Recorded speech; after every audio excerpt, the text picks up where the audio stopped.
Welcome to Parenting Adventures. We help parents empower their kids to build a growth mindset so they can tackle any size challenge that school and life can throw at them. From grades to bullying and struggles at home and school, and everything in between. Whether you're in the elementary alphabet stage or navigating high school credits, we're diving into how you can relate and influence positive action.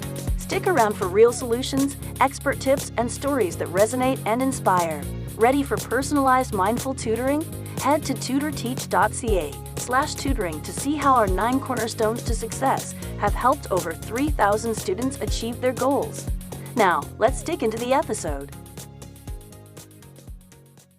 Have you ever wondered how sports can shape a child's identity or how they can be used to achieve broader goals beyond the playing field? I'm your host, Lara, and today we have a fascinating guest with us, Dr. Simon Darnell. Dr. Darnell is a social scientist and associate professor in the Faculty of Kinesiology and Physical Education at the University of Toronto. He also serves as the director of the Center for Sport Policy Studies at U of T. Dr. Darnell's research explores the intricate relationships between sport, international development, and peace building, as well as the role of sport in politics and social activism. In today's episode, we delve into the distinct difference between sport and sport for development and how these aspects blend together in Simon's work and research. We discuss how we can use sport to achieve non-sport goals and the relationship between sport and youth culture, identity, and relationships. Stay tuned to discover how sport can be a powerful tool for growth, learning, and development in your child's life.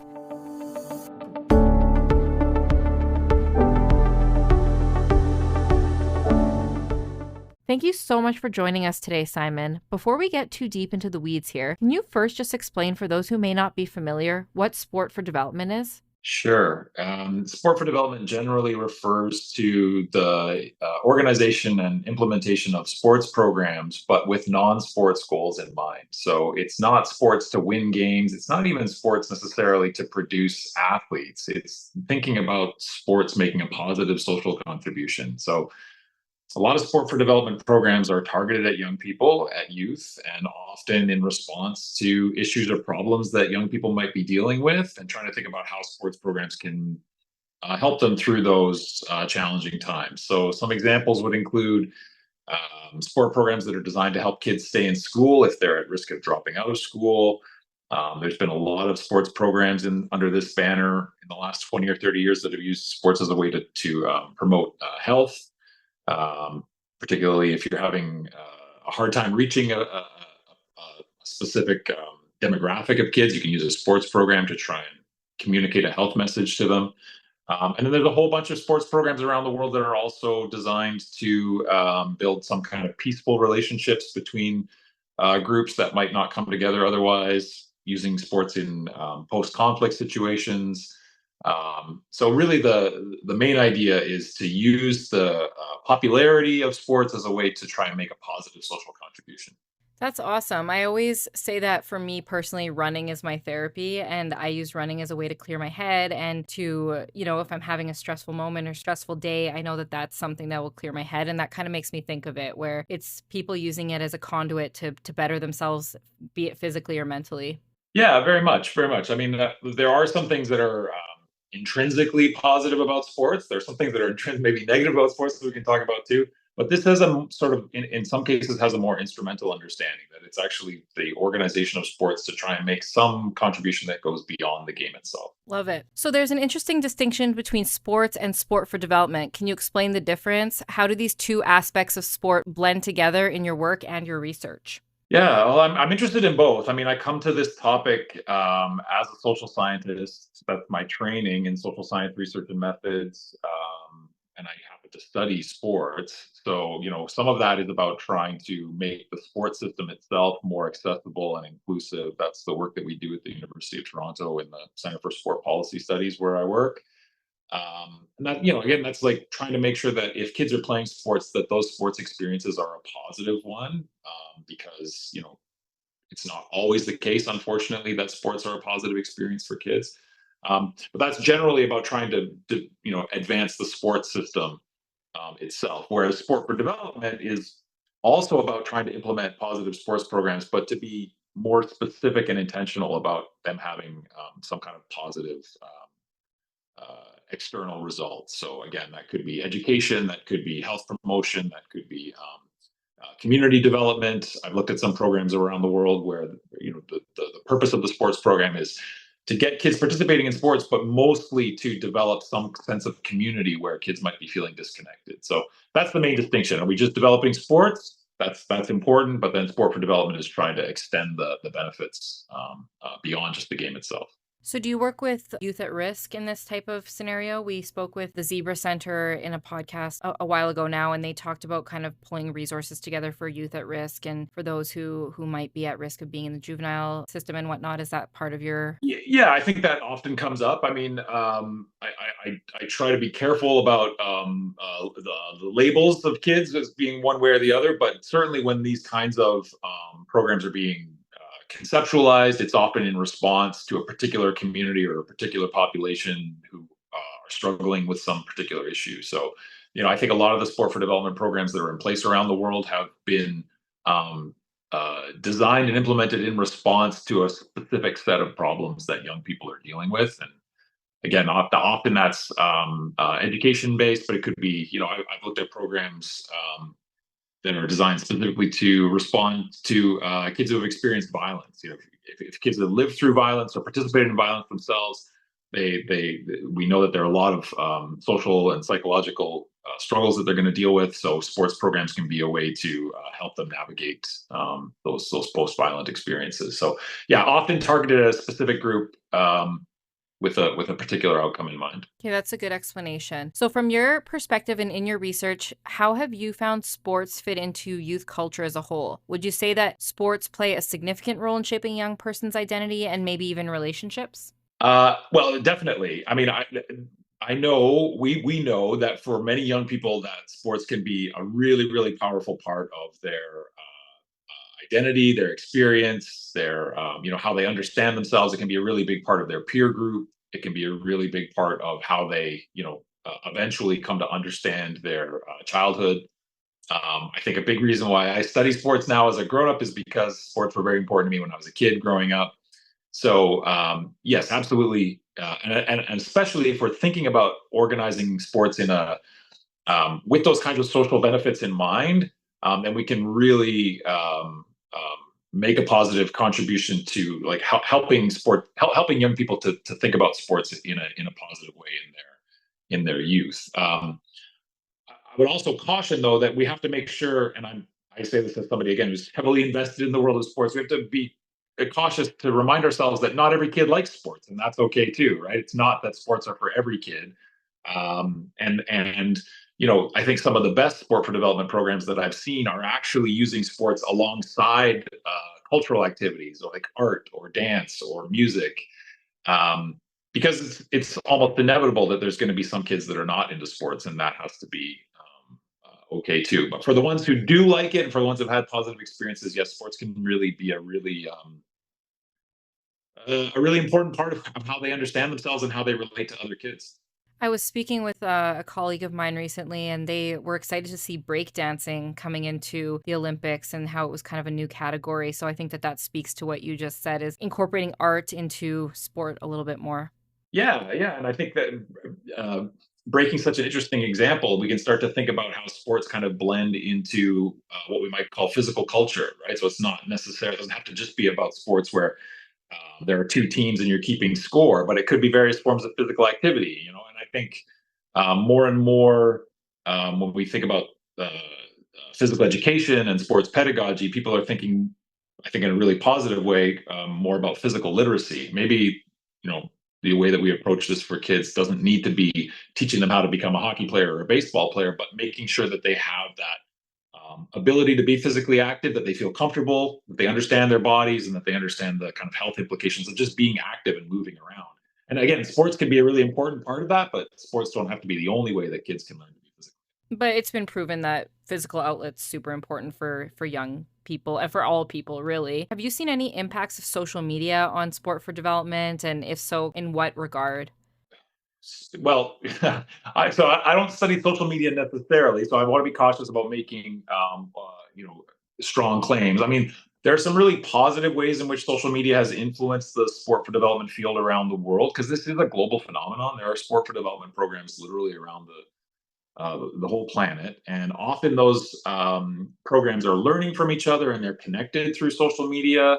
I know in some sports cultures like breaking or like parkour that social media is a really big way for youth and young participants to like show off what they're doing and demonstrate it and communicate it, which becomes a really can be a really powerful form of empowerment. Um, I can cite some research that colleagues of mine in New Zealand have done looking at the role of social media and parkour, particularly for kids living in some pretty rough circumstances, and it can be a really powerful entity.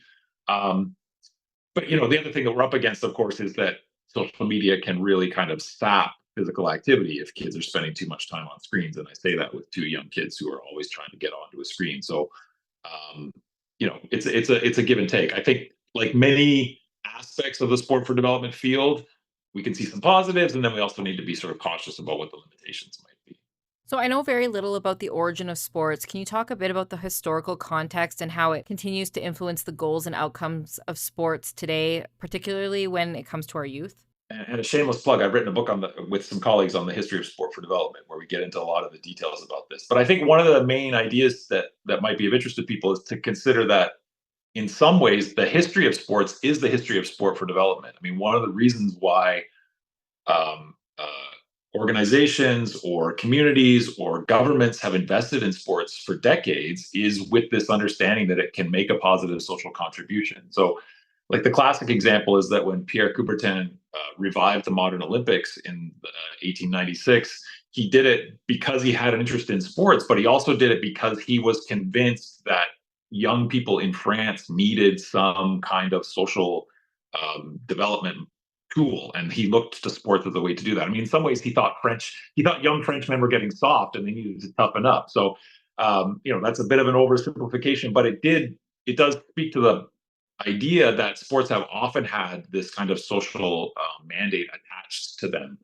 Um, and there's some dark sides of that through history as well. But if we stay on the sort of positive examples, we've often historically seen sports connected to a social contribution. I think that's still the case now. Like it's rare for a government to invest in sports without some kind of social mandate attached to it. Even if that's investing in their Olympians, they would often make the case, well, we're investing in our Olympians because we want them to demonstrate physical activity for our youth. And we can debate whether or not those policies actually produce the results that we want, but at the very least, I think it's an important idea to understand that sports often have a social mandate attached to them and have done for decades. And I think the Olympics it's an interesting time to talk with you because the Olympics are going on, but I recently saw a mom post on a group, how do I turn my child into an Olympian? It's a very loaded question, but that's what people are thinking. They're like, well, if that person can do it, why can't my kid? And what are the steps that need to be taken and whatnot? So the Olympics really kind of reset people's minds a little bit and seeing how they want to involve their kids in sports. Yeah, yeah. Well, I mean, I understand it, right? Everybody watches the Olympics, and it is truly, genuinely inspiring to see how incredible athletes can, that level that so many athletes can get to. So, I would encourage parents to follow through on that idea that the Olympics can be a way to inspire young people to participate in physical activity. I think that's a wonderful thing. I would caution a little bit about the idea that somehow your kid needs to be an Olympian in order for them to have a positive experience in sports. And I would also just sort of caution against the idea that our Olympians, lead to our kids becoming elite athletes. There's been a lot of research to show that even if kids are inspired to try a new sport because they've seen Olympians do really well, that doesn't necessarily mean that there are more facilities around or that there are better coaches available. There's a whole bunch of structural reasons why kids would make it as elite athletes or not. So in some ways, I kind of hope that we would put that aside and just say, let's do everything that we can to encourage our kids to be physically active and to have as much fun as possible so that we're building lifestyles that will allow them to be physically active through their lives. I think at the end of the day, that's a reasonable goal, and that's, I think, actually the goal that we should be focusing on. If some of them turn into amazing athletes, then that's spectacular and wonderful. But at the very least, let's help kids to be physically active. Yeah, let's just let them have some fun too. I have three boys; they're very young, and for us, it's just watching their confidence build through sport. And so, anything they want to try, as long as it fits within kind of our abilities, we want them to try it because they'll be able to see if it's something that they connect with or something they don't connect with, and that's where it all starts. Yeah, yeah, and there's lots of different ways for kids to engage in sports too, right? Like I have two boys as well, and approach they're interested in different sports and they approach sports in a different way. Like one of them is much more into competitive team sports and one of them is much more into participatory kind of individual sports. And I think we need to make sure that we're keeping all of that space available in the sports system as well, that it doesn't have to be that you play on an elite traveling team in order to have an opportunity to play in sports. Let's keep those opportunities available as well because those are super fun for the kids that are into it. But just keeping as wide a range as possible of what what kinds of physical activity and sports kids can do, I think, is really important. It's just as advantageous to do independent sports like skiing or snowboarding or jujitsu or something like that as it would be to do a team sport like hockey, baseball, football. They both have their pros, their cons, and their outcomes.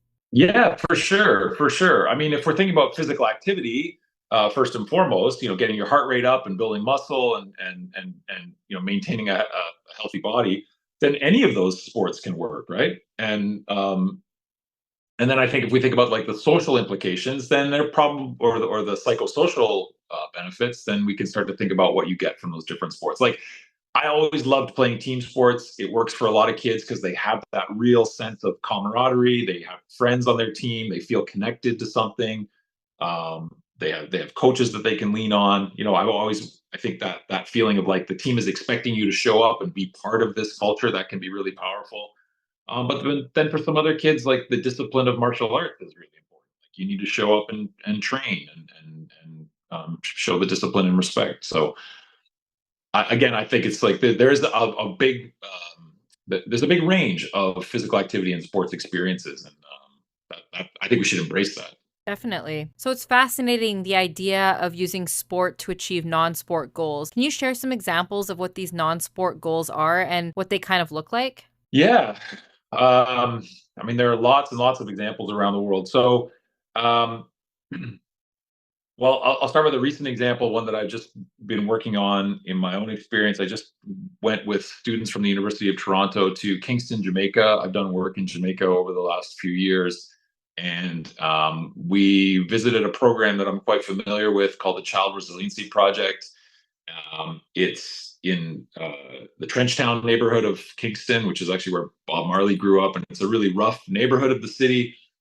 Kids there experience a lot of violence from different ways. And so they run sports programs that are designed to help kids build resiliency within that community that they're experiencing. So when they finish school, they go to the child residency program for 2 hours. They do sports programs, they do dance, they do drumming, they meet with a mentor or a counselor, and then they go home after they've been there for 2 hours. And what they're finding, and I've been involved with this project for a while, and they've been running this program now for about 20 years.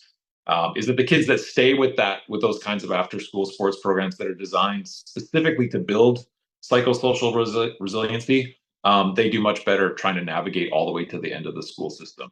And kids that are in that same cohort or facing those same problems who don't have a program like that to lean on are much less likely to finish school. So that's kind of an example of and they're not trying to produce like elite athletes, right? They're not. This is not a like there's a lot of that going on in Jamaica, but that's not what that program is about. It's very much about using sports to build resiliency.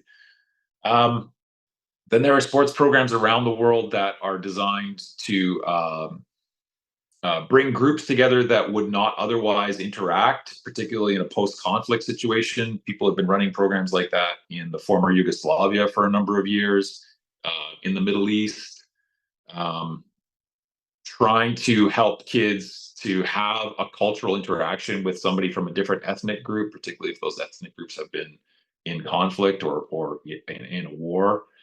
Um, and then a number of programs, like I said, around the world that are designed specifically to help promote a health agenda. I think the best example of this was in the 1990s when the HIV/AIDS pandemic was really significant in sub-Saharan Africa. A whole number of programs kind of sprung up, and some of them are still running that were designed specifically to use sports as a way to communicate HIV/AIDS prevention messages to youth. There was a whole network called the Kicking AIDS Out Network, started by a colleague of mine from Zambia, that used football programs as a way to help kids navigate the HIV/AIDS pandemic. And some of that was really successful. Like it really did help to reduce the incidence of the transmission of the virus.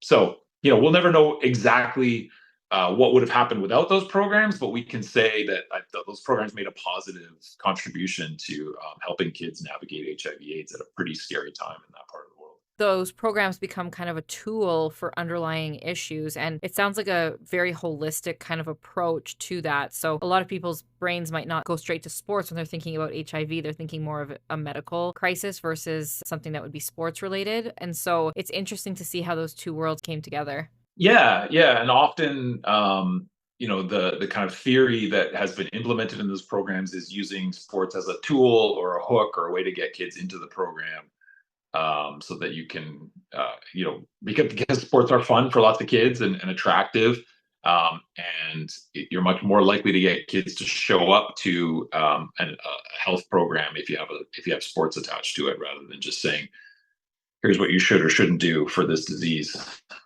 But yeah, it is a way to think about sports as sort of embedded into a broader social mandate. Yeah, and like you said, no one's going to argue the benefits of sports. I mean, again, it's not the brain might automatically think something like a team sport like hockey or football, but really sports have really grown into being more independent. So for the child who doesn't want to participate in a group setting because maybe they're a little bit worried that they might not fit in or that they might not equal up to their peers or whatnot, there's a lot of individual sports out there to use as an outlet, like we talked about swimming, martial arts, things like that, so that everyone has an equal opportunity to use sports as a tool towards bettering themselves. Yeah, I think so. I think so. I mean, I would love to see us, in a country like Canada, keep advancing and advocating for this idea that we should make sports as accessible as possible, with sort of as broad a social mandate attached to it as possible.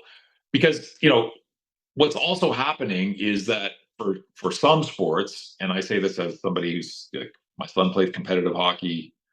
I'm fully in that world as well. But some of those sports are getting quite exclusive, right? They're very expensive. They require a lot of time. They require a lot of equipment. And competitive hockey for kids is not accessible to lots of people. And it's not. It doesn't need to be necessarily. It's not like every kid needs to play elite hockey, but I think we just need to keep in mind that that we should, I think, as a matter of public policy, try to make sure that that there are some basic physical activity and sports programs available, and to as wide a population as possible. And that's where we come back to the schools. I think schools have often been the place where kids can, we can make sure that kids are getting some daily physical activity and some daily physical education, because that's going to be so important for their development and their lifestyle as they grow. And even for my kiddo, like I know that he regulates better through sports. So if we notice that he's getting a little antsy, we're like, go punch the punching bag or go for a little bit of a run or go grab your bike and go around the block a few times. And so it's a really good tool for self-regulation and to kind of just get yourself a little bit more zen. Yeah, absolutely. And I'm not a psychologist, so I'm not going to cite the psychology literature, but I work with them in the same faculty, at the University of Toronto, and the exercise psychologists will tell you, and they have all the research to back it up, that physical activity is good for your mental health, right? And that's the most broad way of saying it. There are much more specific research outcomes attached to that. But it's true. It's true, and I certainly experience it as an adult. That, just like you're saying, that if you can work physical activity into your daily life, which for some people is a challenge considering how much is going on in people's lives. I'm not saying it's easy necessarily, but um, physical activity does have a positive impact on people's mental health. There's no question. Absolutely. I read once, you don't regret the workouts that you do. Like you're never going to say, I wish I didn't work out this morning. And so I know that, again, for me, that's my therapy. And it's really kept my mental state very positive. And on the days where I can't fit it in, I feel it. So if we can start with our youth, they'll be able to regulate themselves better, maybe as adults. Yeah, I know what you mean. I mean, I love being physically active, but even when I'm not feeling in that day, sometimes in the back of my mind, I'm just like, just go because you're gonna feel better afterwards. Just go. Yeah. Yeah, your brain's just saying, "Okay, body, let's go." Even if your mind's not fully in it, after you're done, you're like, "Okay, glad I did that?" Yeah. Yeah, for sure. So I know you touched on this in your recent report, Change the Game, but can you tell us about what you've found to be the major barriers preventing youth from participating in sports right now? Sure. Yeah. I mean, we know that from that research, which is based on three pan Ontario surveys that we've done, the largest youth sports surveys in Ontario. Um, First of all, one of the things we found is that COVID really did a number on youth participation levels. So a lot of kids dropped out during COVID or were forced to stop playing sports or being physically active, and then they didn't come back to their same programs after. So I think even now, a number of years past the pandemic, we're still struggling. We're still working to try and get kids back in, that may have stopped being physically active during that time. And then we want to know why. Like, what do kids want to see in order for sports to be attractive in a way that they'll participate? And um, the main takeaways from that research were that kids want sports that are um, uh, based on fun, where they can be with their friends, where they can feel safe, and where they can be in the presence of or mentored by grown-ups and coaches that they can connect with and that look like them and that understand their experiences. So some of that is speaking to the importance of diversity of race and gender, um, that we need to keep those in mind because those matter to kids. But really, the like, this sort of goes back to what we were just talking about, that a lot of that research was pointing us or reminding us that for the kids that are super into sports, who want to play elite competitive sports, they will find their way back into the system. It's the other kids who are kind of on the bubble, who might not think about sports as something that's for them, that they actually kind of need a different cultural um, system or structure or context in which to participate in sports. They don't want to grow up and play for the Leafs necessarily. They want to have a place that's fun with low stakes and their friends and that's safe. The other thing that came up, I'm just thinking of this now, is it needs to be easy to get to, right? Like, so much of competitive sports is driving and your parents need to be able to get you there. If we want sports to be broadly accessible to kids, then we need to make sure that it's close by, that they can get there on their bike or on the bus or even just hopefully just walk. So that came very clearly through those surveys, that what they're describing is a safe, accessible, and inclusive environment to participate in sports. That is almost exactly what we hear from the parents about tutoring is they want a tutor who they feel safe with, who they can meet with from the comfort of their own home online or, quietly in a no-show kind of way in the library, and inclusivity. And so gender, race, and other, LGBTQ inclusivity, things like that. And that's incredible that they actually are identical criteria, that's what they're Yeah. seeking in an instructor. It's all about the mentorship. That's where it starts, right? And for a Yes. child to feel like they can express themselves in a judgment-free area or zone, and feel like they can share their opinions and have them greeted with a welcome face and whatnot. So that's really, really interesting. And I think it's fair. I think that that's a fair bottom line criteria. I don't see anything wrong with that. No, totally, totally. And I think, if we're thinking about the world of sports specifically, um, there's enough examples, unfortunately, of kids not having positive sports experience, or like, I'm sure that parents just need to see one or two examples in the media of a coach that abused an athlete and think, okay, I'm not so sure now if sports are for my kid, right? Like, we are up against some examples, even if they're in the minority, but they are sustained examples in the world of sports, particularly in elite competitive sports, where um, people have suffered. And so it comes, I think, again, it comes back to the intentionality of it, which is, I think, sort of the key aspect of sport for development. These things don't happen automatically, but we can make them happen if we approach them with the intention that we want sports to be inclusive and accessible and safe and fun. It takes some work, but it can be done. Well, and like you said, I mean, there has been a light that's been shone on sports not being so good. And, there's Netflix specials on it. And this is what you hear about. All of a sudden, that's all you're thinking about. But we really do need to show the positive impacts and go straight down to the source of the child. If we hear what they're looking for, then we work from the bottom up and then we can figure out a way to give that to them.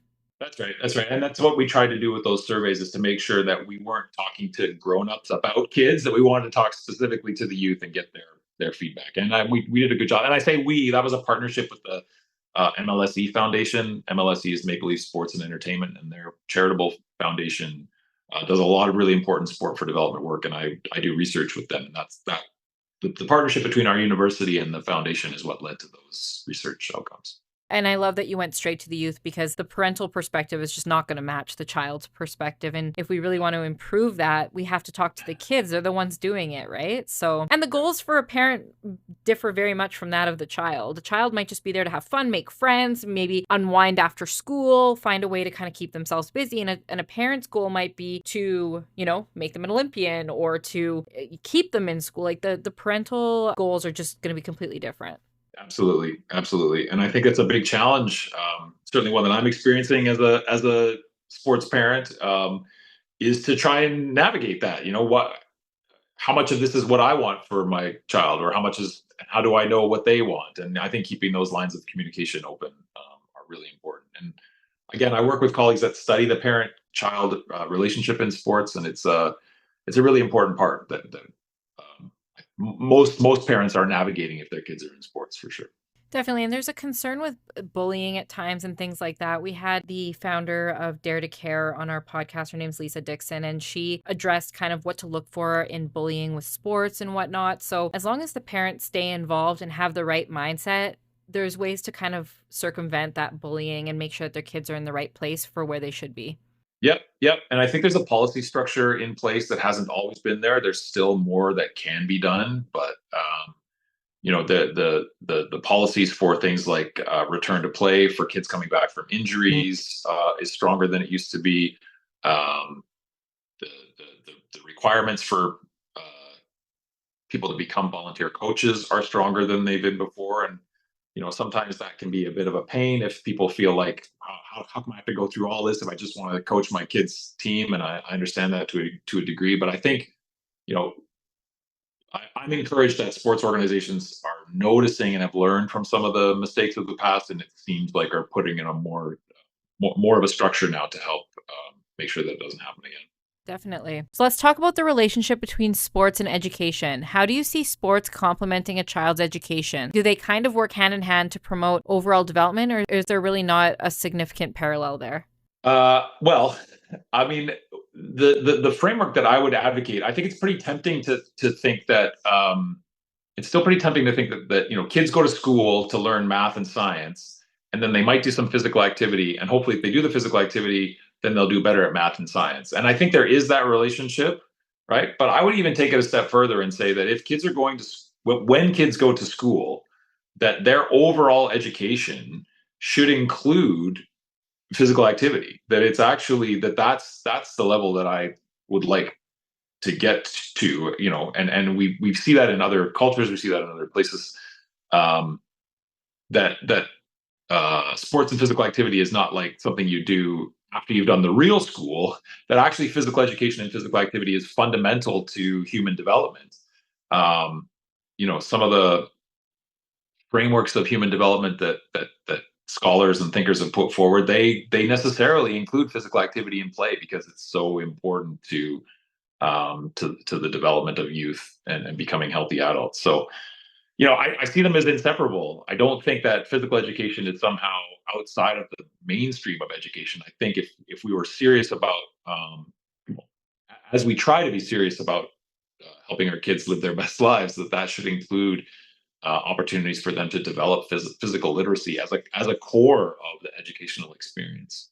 And like you said, there's so much research behind that. I know that schools are trying to accommodate that a little bit more with, wobble chairs and like letting kids move, maybe taking breaks, but even taking it a step further and just kind of, I know a lot of kids, especially, and not to get medical here, but there's a lot more ability to diagnose now, and a lot of children who have more important needs or more specific needs now. And I think that allowing them to have a physical outlet is so, so important, because they will do better in their academics if they can have a break, if they can go take a quick run. And those recesses, that's why recess is built in. But is that enough? Is that intentional enough? What are they doing during those recesses? And I know a lot of schools, I don't know about in Ontario, but in Alberta, a lot of schools have kids watch shows while they eat lunch now. And that's all well and good, but why not maybe have them focus on just eating and then getting them to do that physical? I just think there's more ways that it can be intertwined in the education system, because they're there for such a long day and they're still so little. A lot of them are so little that they need the physical outlet. They just do. Yeah. And I think, part of this, a big part of this that I see working at the university is that we don't seem to value the discipline of physical education in the same way that we used to. And I say that as somebody who works in a faculty that has physical education in the name of it. But, our faculty it was developed as a place to train people to become physical education teachers in schools. And over the years, that's increasingly been replaced by students that come into our program because they want to go work in physio or the rehab sciences, or they want to become medical doctors, and all of that is obviously important. But I think part of this, vision that we're discussing here would be to make sure that we maintain some space for physical education as an important discipline. That being a PE teacher is a really important job, and we need teachers in schools who have that ability to teach physical literacy and make it something that kids can connect with, kind of like we were talking about with the change the game outcomes. We need physical education teachers that can relate to kids and help to create that environment where they feel happy and safe to be physically active. And I sometimes, as I work with students at the university, and ask them, what do you want to do when you're finished with this degree? I'm a little bit pessimistic sometimes that so few of them now seem to say, oh, I want to be a physical education teacher, because I look at all these wonderful young bright people and I think, I wish you need to be in schools working with young people to help them be physically active. So if people want to get their hands on some of your research and publications, where can they do that? Where can they find that?